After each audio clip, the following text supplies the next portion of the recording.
Hi guys, my name is Megan and today I've got a book review for Blood of Olympus for you. Alright, so this is the last book in the Heroes of Olympus series, which I'm really kind of sad about because I love these characters and I'm gonna miss them a little bit. But there was also so much packed into this last book, like a ridiculous amount of things were packed into this. But if you guys want to watch any of my other reviews for this series, check out the link above. Got all of my Percy Jackson book reviews up there. So anyway, this book was so good. We're not going to go into super detailed review because, you know, spoilers and stuff, but this book was so good.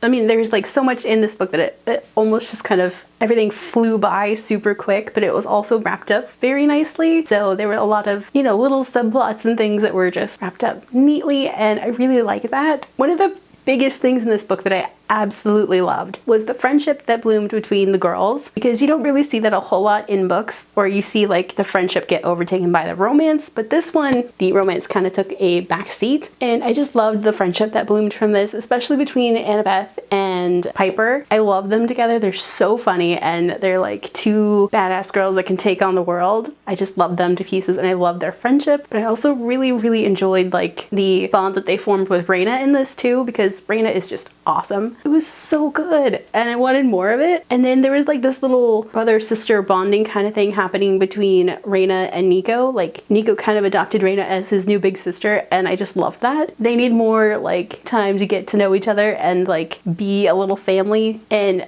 I love it so much. And one of the other things that I really liked about this book was that it was a lot darker than even House of Hades was. But I did talk about this kind of feeling of like the books getting darker in my review for Serpent Shadow, which you guys can check out the link above for the review for that one. But I really like that these books are getting darker as they go on, just because they like, you kind of realize that these kids aren't the kids that you knew from like the very first book, or even like way back in the Percy Jackson like first books. Like they're not the same kids anymore. They've grown up, they have fought in wars, they have issues to deal with now, and they have a lot more responsibilities to take on. And I really like that because there's kind of like a turning point where you're reading this and you're like, whoa, that's a lot darker than it probably should have been, but also it was kind of needed, I think. Because I mean, when you're fighting like the ultimate evil, like whatever, you're not going to be the same kid that you were when you started out on this whole craziness. And I really just love how much growth these characters have had over this whole series, and I love them and I want the best for them, and I can't wait to see, you know, what other adventures there are. I really enjoyed this book so much, but I'm also really sad that it's the last book in the series. We will see these characters in other stories eventually. This book got a solid 5 out of 5 stars. I really did enjoy this. It was so good.